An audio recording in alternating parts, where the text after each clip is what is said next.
we can start. And firstly, I would like to thank you, everyone participating in this CHANGER Café. Is the fifth one, organized in the framework of the EC-funded CHANGER project. CHANGER Cafés are regular webinars that are designed to provide insight into a variety of topics related to research ethics, such as the ethical issues connected to artificial intelligence, or the ethical issues connected to digital images in research, only to mention two of the topics we dealt with in the past cafes. And today we will address another important issue, the ethics in crisis situation. And we will do it with the support of Dónal O'Mathúna, whom I would also like to warmly thank for being here. I believe that the ethical implications of doing research in crisis contexts are becoming increasingly important. This is because science and science-society relations are rapidly changing. And I would like to stress in my very short introduction 3 points I believe are relevant to the topic we are discussing today. The first point is that there is a growing instrumental use of research. That is, in the context of the so-called Mod 2 science, researchers are more and more expected to produce knowledge that could be immediately useful to tackle major societal challenges, poverty, like climate change, like migration, aging, or to drive technological innovation, or to produce economic impact. And now many of these challenges actually manifest as crisis situations, like pandemics, natural disasters, floods, droughts, earthquakes, situation of extreme poverty, forced migration, violent conflicts, wars even. Consequently, more and more researchers, both from STEM and SSH disciplines, are being asked to work in such contexts. And these obviously expose them to personal risk, but also raises the possibility that their own research may unintentionally harm the same people they are trying to help. This is the first point. The second point is the fact that research is increasingly a collaborative effort. Research is involving more stakeholders, local communities, private firms, from the outset of the research process. And the use of co-creation, knowledge sharing, knowledge brokerage, participatory methods, living labs, citizen science techniques are increasingly spread. Is quite a standard in many kinds, in many sectors at least. And this is crucial because gathering local knowledge, gathering the so-called situated knowledge is necessary for producing sound science. And this is particularly true when we are dealing with the research programs conducted in crisis situations. However, involving people in such contexts is problematic. So it poses many new and old ethical issues, especially when vulnerable people are involved. For example, who should be involved? How can they be involved responsibly? How can they privacy be protected in crisis situation? How can we ensure their safety throughout the research process and after the research process? The third point is the role of research, because also the role of researchers is changing. Researchers are now asked not only to generate reliable, the certified knowledge, not only to produce knowledge for policymaking. Oftentimes, they are directly asked to contribute to the design of new policies or facilitating the implementation of public policies. And this somehow is blurring the line between science and politics, and that could be particularly problematic, especially in situation of conflicts or in situation of humanitarian where neutrality is more contexted and more questioned, where rapid policy decisions are required, where the consequences of policy measures and policy decisions can be severe for people that are already exposed to overwhelming risk, serious risk. And I believe that these 3 points, the instrumental use of research, the collaborative nature of research, the role of researchers in at the science policy interface, could be 3 factors that make research in crisis context both more common. So we are not speaking of a marginal aspect, a specific kind of research, but even more problematic for different reasons that Dónal will explain us to. And because these kind of problems are very difficult to be managed already in so-called normal conditions, normal situation, but doing that under crisis conditions is much more challenges. And these make reflecting on the ethics of research in crisis context more urgent than ever. So this is a very short introduction. I have the pleasure to leave the floor to Dónal O'Mathúna. Dónal is one of the leading experts in ethical issues in crisis situations. Dónal is a professor at the Ohio College of Nursing. He's associate director for research at the Ohio State University Center for Bioethics in Columbus, Ohio. Participants are invited to contribute to our dialogue today by posting their comments, by posing their questions in the chat already during the Dónal's question. And afterward, we can start discussing the question. And 10 in here.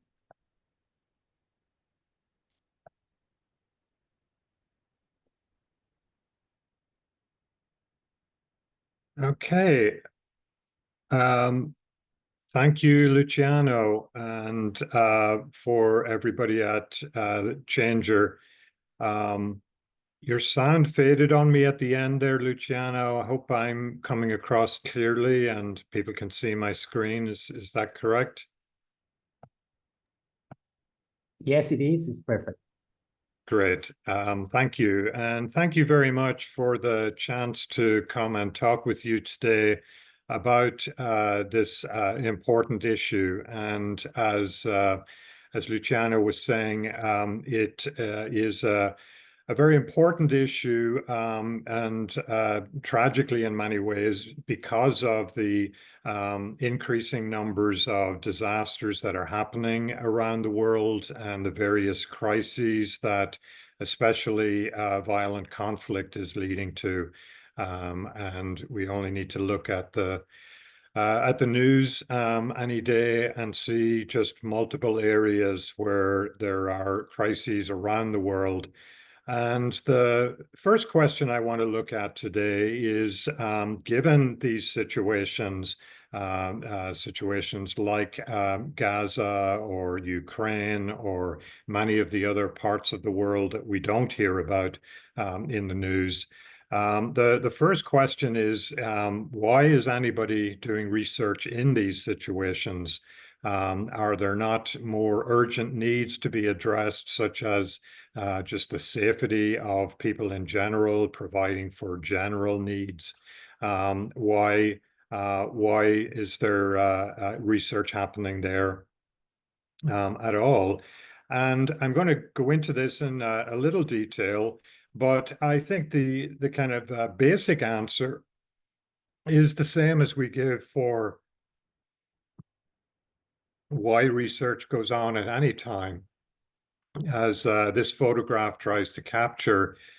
Even though there are violent conflicts and other types of tragedies happening at any part of the world, or in various parts of the world, there are still people who have needs in the midst of those.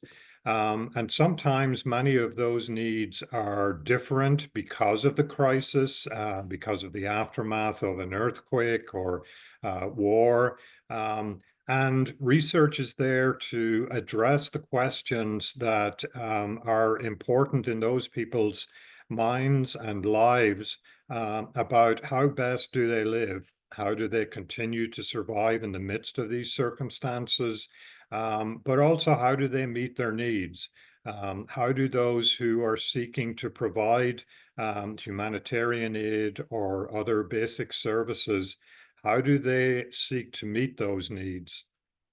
And one of the things that then research seeks to do is to address those situations.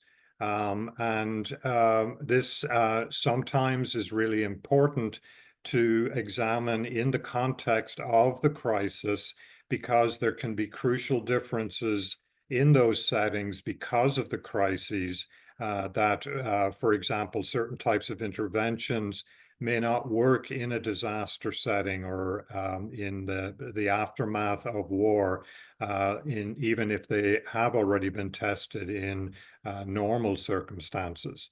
So as various organizations and individuals seek to bring help into these circumstances, it's important for them to be asking, what are we doing, and is it really being effective? As Luciano mentioned, is it possible that some of the things that we're trying to do in these circumstances may not be helping, or might even be triggering additional problems? And so there's an increasing awareness, as this review notes, of the need for more effective, efficient, humane responses at the local, national, and international level. And part of the problem is that the patchwork of practices and preferences is often anecdotal, based on the history and perceptions of various groups, rather than on the use of evidence-based interventions and practices.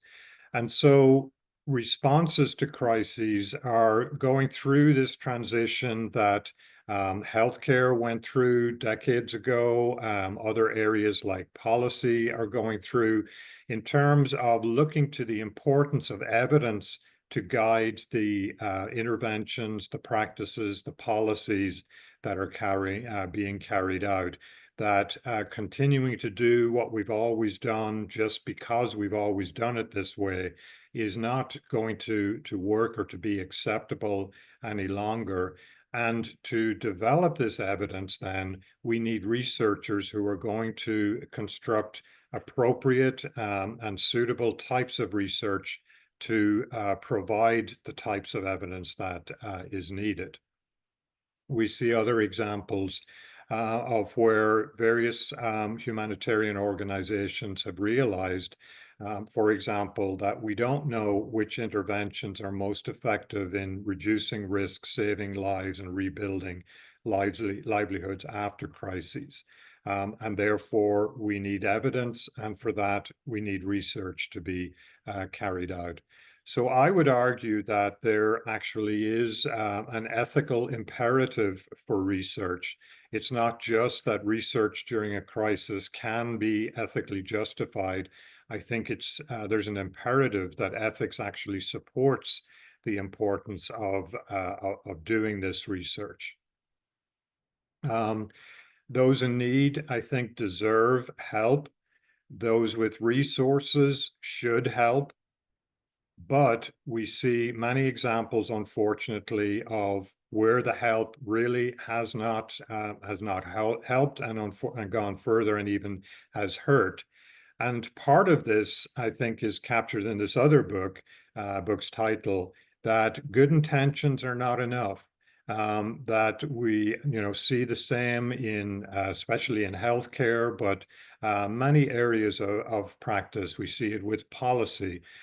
Good intentions aren't enough, and therefore we need evidence to try to figure out, when we have these good intentions, when we have the resources, how best should those be used?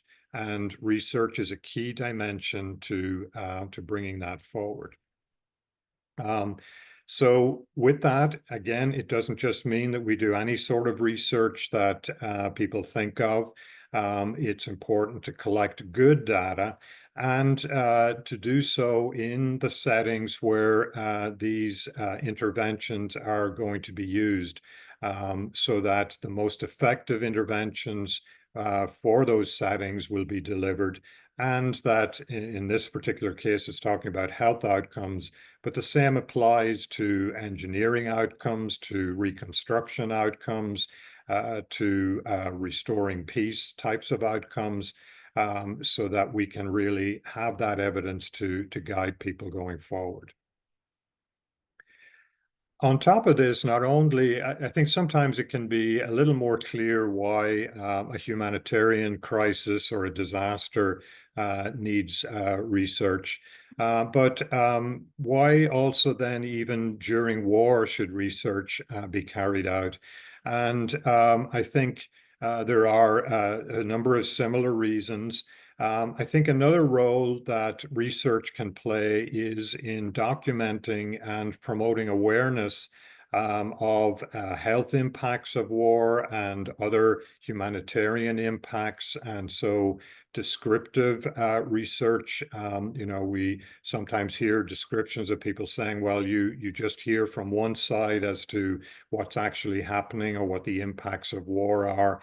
But researchers can try to take a more objective approach to war circumstances and collect data that is able to document exactly what's happening and what things need responses.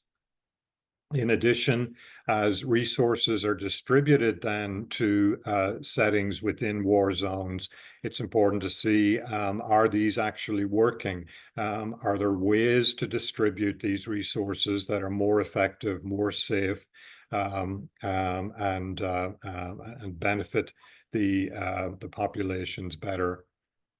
And then over the history, throughout much of human history, war has been the motivation for many new interventions and research. If we think back to the Roman days and all of their developments in public health, those were often stimulated by the war circumstances that were happening in Rome. And then more recently, during World War II, the development of penicillin in the aftermath of the Vietnam War, research, psychological research, identified PTSD and interventions to help those. So one of the things that war can do is serve as a time when new things are developed to address the issues that warfare brings up. And then it's also important to address the efficiency and safety of what is being done to help people and meet needs during wartime. So I think this quote captures part of the kind of documentary role of researchers in warfare. That, as it says, documenting the effects fall to those of us who are entrusted with the public health worldwide, physicians and health scholars who use science to bear witness to the harms of war. Research can become a scaffolding of documentation that we change the world's perspective on the harms incurred by actions like war, with the goal of preventing or halting such conflicts in the long term. And this is part of the effort of studying and writing about the harms of war, regardless of which side is trying to do which things. There is always the fallout for the citizenry, and this is a role that research can help to document and develop responses to. So in going into then the ethical issues that should be addressed when research being done in crises and and during war. I want to refer to some preliminary findings from an ongoing research project that I'm collaborating on. This is one that involves Loyola University in Chicago and also the Catholic University Ukraine. And there is an ongoing program that between Loyola and Catholic University of Ukraine in developing bioethics education within Ukraine that with the war there, that has transitioned to having a bigger focus on research ethics during war.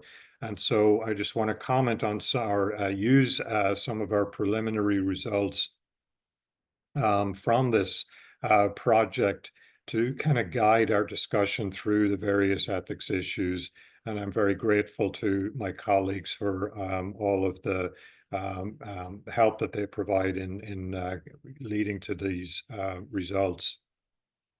So what we've been doing is carrying out interviews with researchers who have extensive experience doing research around the world. What these interviews are showing us are a variety of themes that these researchers see that regularly occur when doing research during war and conflict. And I think many of these apply to crisis situations as well. So I'll go through some of these themes with some particular examples, and then also provide some resources that provide further information on how to address some of these topics. So these themes revolve around ethics review, ethics committees, and approval. A second theme that is around the social value of the research. And this was an unexpected theme for us in that many of the researchers struggle questioning themselves as to why are we here doing this right now? Is it really meeting the needs of the general population? And so it's an ongoing struggle that the researchers face that even with approval for the projects that they're involved with, they're constantly asking themselves, is this really benefiting the local population? As you might think, there are many challenges to doing this type of research in a disaster or war.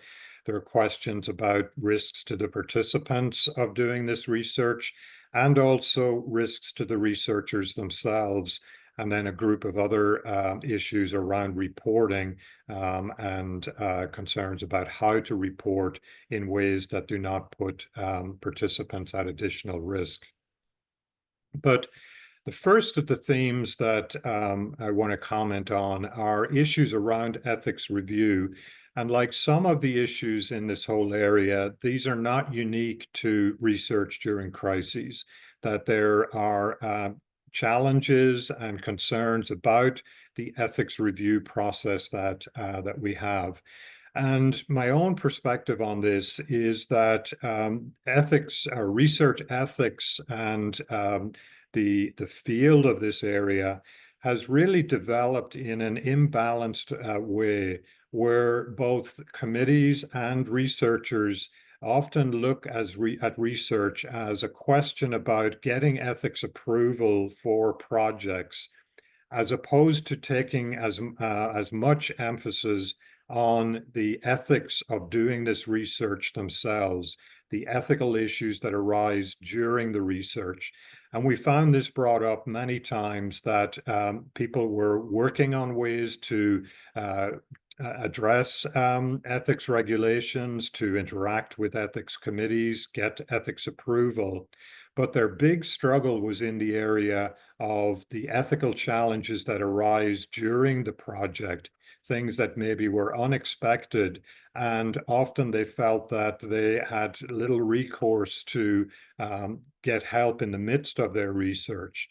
And I think this is where the field of research ethics needs to look much more, not at the approval process and the regulations. I think those are important, but they're in place. There are many guidelines around them, but how can we actually help the researchers on the ground with the challenges that come up there? But there are criticisms of the review process as well. And again, this is a broader topic that comes up for discussion.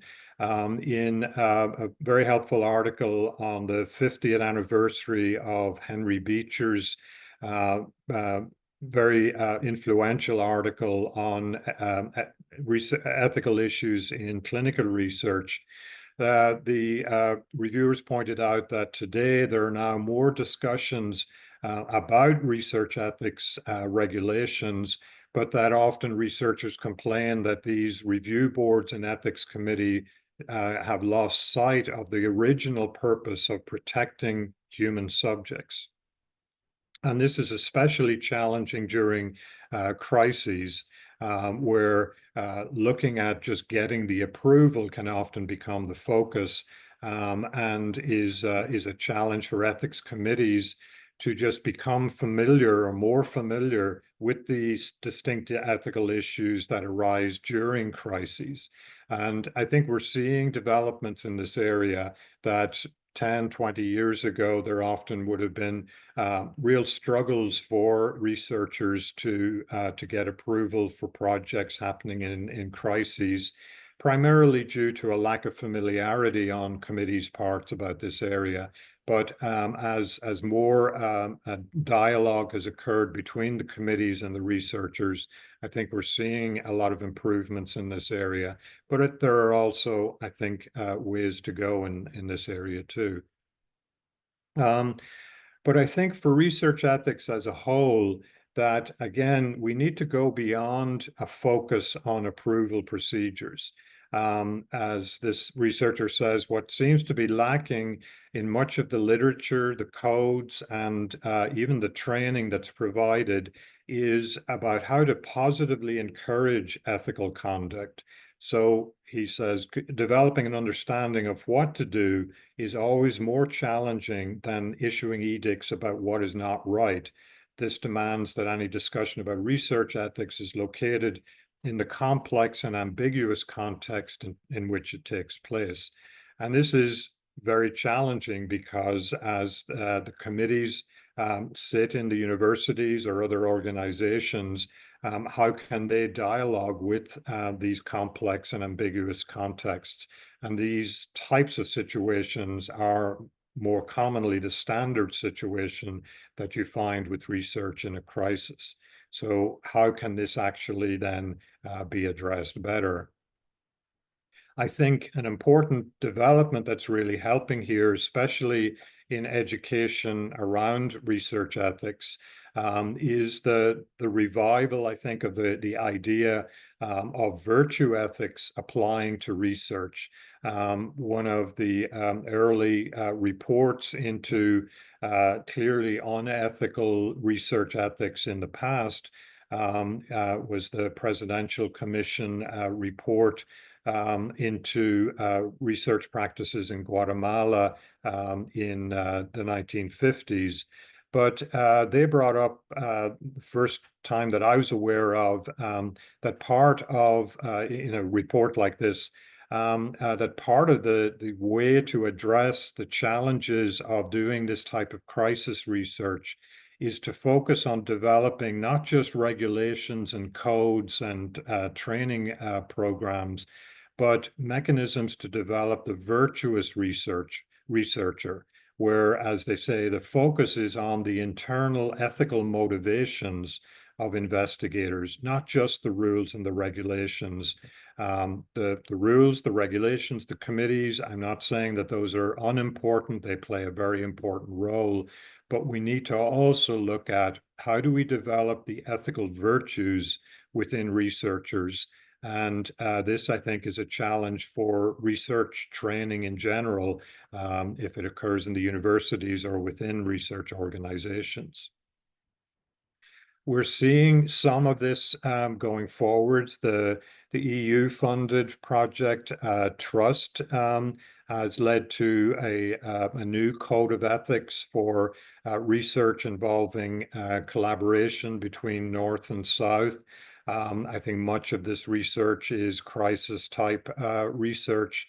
And rather than looking at the ethical principles or developing a code of ethics in the normal way, this charter and the training materials that go with it, and now there are supplements to this initial code as well.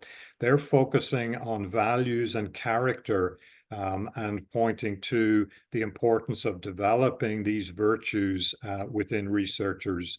So I think this is a positive movement, because now it helps to develop ideas that the researchers, when they find themselves with an unknown thing in the midst of a piece of research in a crisis, they can refer to ideas like fairness and honesty, not just to a code of ethics somewhere, but what then is the honest thing to do in this situation?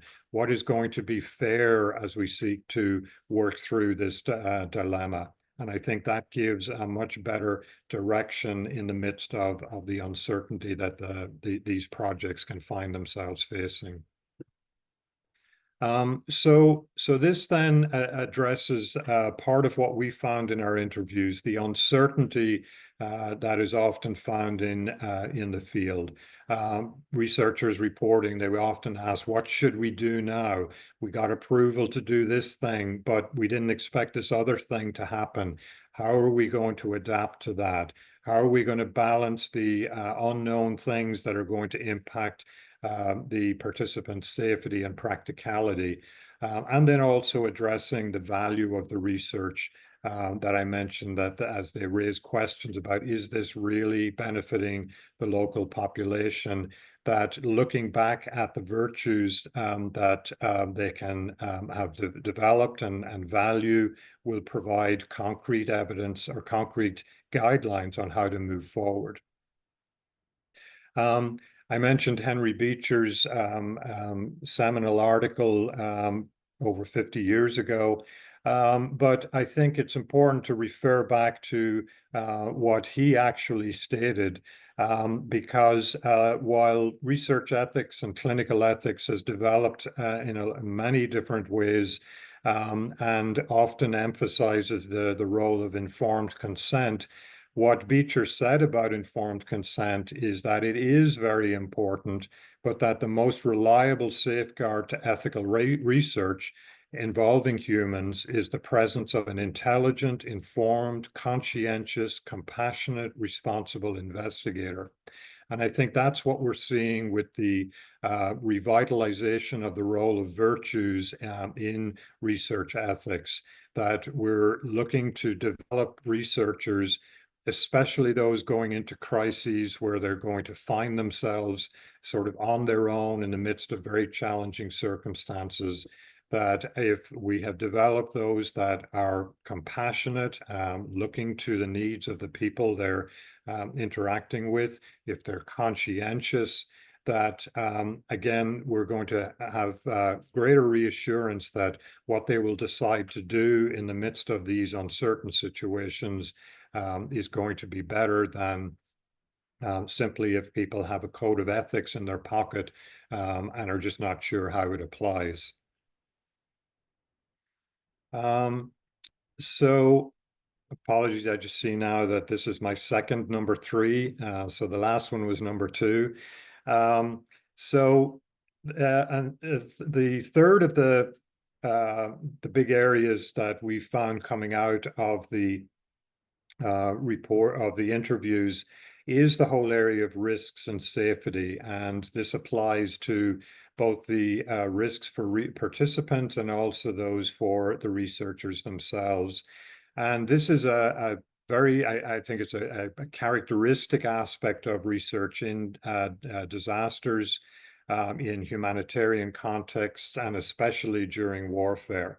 When, as one of our participants said, the types of risks that we can put people at risk of in the midst of this type of research can be much more intense than in other circumstances. So as this researcher said, while we make them participants for research, we are increasing their risk. We're increasing the chances of them to be a target because they're talking with strangers. They say we're talking with white people, maybe they're informants, and informants are murdered very easily in territories of war. And we don't have that on mind, when we do the IRBs. So what this person is capturing is that the risks are much more intense in a crisis situation, and therefore much greater attention has to be given to this area. There has to be a lot more discussion with participants about how do they perceive the risks that are coming up, that as researchers coming from, the city or from another country, we may not be aware of exactly what risks and challenges the participants face. And that leads in then, I think, to a way of responding to these risks that we're seeing increasing emphasis on, that the SIOMS guidelines, for example, the revisions that came out in 2016 have pointed to the importance in all areas of research of engaging potential participants and communities in meaningful participatory processes that involve them in an early and sustained manner in the design, development, implementation, design of informed consent process, monitoring of research, dissemination of its results. So what we're seeing in these guidelines is an increased emphasis on making sure that the participant communities are interacted with in meaningful ways before or as the projects are being conceived and developed, not just that the researchers develop them in their office or organizations and then think, well, now how are we going to persuade the local communities to get involved? That this involves much longer term dialogue and engagement, and is especially going to be challenging for crisis research, because sometimes you don't know that you're going to be going to a certain locale until the disaster hits. But I think it's a challenge that people need to accept. It's part of where it's important to have longer term developing interactions with communities so that projects are ready to go in the midst of these circumstances. We're seeing other initiatives to engage local communities. So this article reports on the San people in the south of Africa who now have developed their own code of ethics for researchers who want to come to their communities and engage with them in research involving their community. And so I think this is a really positive development that's helping researchers to understand what are the risks that these communities are taking on when researchers come to help them, and how can these community members engage actively within the research process so that it is more appropriate for their communities and cultures, but also more significant and more impactful around the issues that these people are facing. A fourth area of concern is around the urgency that often is characterized by disaster research and research in crises. And the latest revision of the Declaration of Helsinki that came out at the end of 2024, I think highlights how we have to deal with this. That urgency does not mean that you get a free pass on any types of ethical issues. One of the new statements in Helsinki is that while this type of crisis research may be urgently needed during public health emergencies, it remains essential to uphold the ethical principles in this declaration during such emergencies. So we have to keep looking at the same ethical issues, the same ethical principles, the same virtues, and uphold those while accepting the challenges of the urgency of crisis research. And I think COVID-19 showed us ways that we can do this.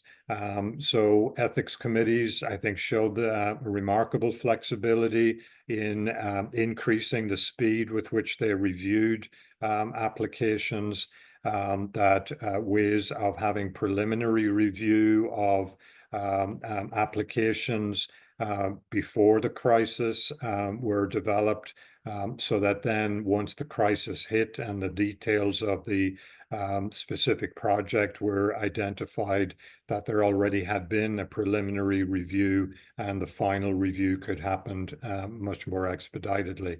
So I think this is where crisis research has actually contributed to stimulating flexibility and adaptability in the ethics review procedures, and allows the crisis research to be reviewed with the same rigor, but at a more rapid pace in order to ensure that the same principles are upheld.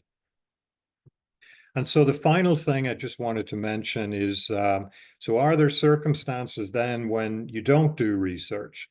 And I was really challenged at a conference I was speaking at a couple of years ago, when somebody in the audience asked me, so are you saying that if a helicopter is going to a crisis situation, that one of the doctors should be taken off the helicopter and a researcher put in his or her seat in their place? And it challenged me to really think about this issue. What I'd have to say is that the answer is maybe, that there is a time in a crisis when it is most important for the responders to get there, for the doctors, the engineers, the security personnel, that those are the people who should be on the helicopters or the ships or however they're going. But that as the time with the crisis goes on, that the situation is going to change, and there should be a time at which researchers are included in getting access to the facilities. There's a balance going on there between the crisis response to address the the needs of the people on the ground, but that those responses are being done on the basis of some type of guidelines, and that there should always be a consideration of when is it just as important to get researchers there to evaluate what's being done and provide evidence to guide the future responses in a more evidence-based way. So some of the resources that are out there that I think can help here are those that are maybe not so much codes and regulations, but this is a resource that I was involved in helping to develop that is more about the questions to ask as a research team as you're developing projects. It's part of developing those character qualities around how do we do our project in a way that engages with the communities, in ways that promote their involvement in the projects, rather than giving, here's a list of principles and you need to promote all of those. I think another key element that I mentioned earlier with the involvement of research in recording the stories of people in these crisis situations. This is a project where we collected stories from healthcare responders and researchers working in war. These stories captured the deep ethical challenges that these people face. Some of the things that they did to address those issues. But I think this is a way of capturing the real deep challenges that people are facing and the help they need from the research ethics communities and the ethicists to address those issues. And that ultimately we need to look at different ways to engage training researchers. With a focus on the virtues, I think we should start to look to narratives and to literature and the humanities to guide us in not just developing principles and decision-making tools, but also ways to develop compassion, conscientiousness, The humanities, I think, help us, as George Bernard Shaw said, you use a glass mirror to see your face. You use works of art to see your soul. And that's where we're trying to develop the virtues within researchers, that capturing the images that people see in the midst of crises will help us to see the importance of developing ways to really help the people who are stuck in the middle of these circumstances, and how our interventions can improve, and how we most ethically promote the research that's going to help develop that type of evidence. So thank you to all of those involved in helping to support the Challenger project and make these cafes available. And I'm happy to turn it over to Luciano again and open it up for questions. Thank you, Donald, for your comprehensive presentation of the topic. We have more or less 10 minutes, but we have also some questions. And very rapidly, the first one from Joseph: how can researchers during crisis setting move beyond traditional human-centered anthropocentric ethics to consider the inherent value of non-human life and ecosystem? This is the first question. And there is another one, but I would like to stop here for the first question because there are other people asking. I don't know that you would like to answer now, or you prefer I collect the three questions I have here. If you wish, you can... Yeah, I'm happy to respond to that question, and I think maybe it's a little easier to take them one at a time. But I think that's a very important dimension of crisis response in general, but especially for researchers, because people in most settings are not there just with their human relatives. But especially in rural communities where animals, their land, the environment are crucial dimensions to their livelihoods. And so we're seeing that response plans to disasters increasingly take account of the animals, whether pets or livestock. How can safety procedures be carried out with them? How can they be rescued? And I think more broadly in the field of One Health, we're seeing that many of our disasters are linked in with environmental changes. COVID-19 showed us that the environmental changes that led to movements among animal and bird populations then led to mutations in the viruses that affected human health. So no longer can we just say that this is about humans, but we have to look at the human-animal environmental interactions. And I think as part of just becoming more aware of what communities are facing, what are the circumstances they have to address, that hopefully people will develop a sensitivity to those broader dimensions of human health. Thank you very much. There is another question from Joseph, but I will come back later because there is I would like to focus on the Vicky's questions.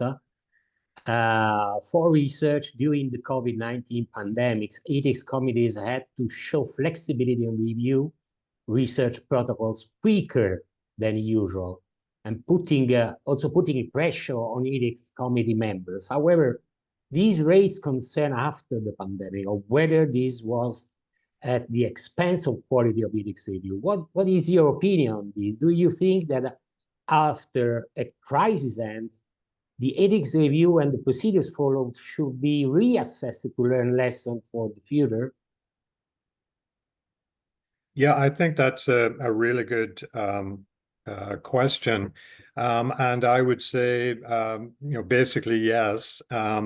I think part of taking an evidence-based or evidence-informed approach to any area should mean that as you work through your process of ethics review, and then you make decisions, that those decisions should also then be reviewed and examined to see was the review process as rigorous as we would normally have expected.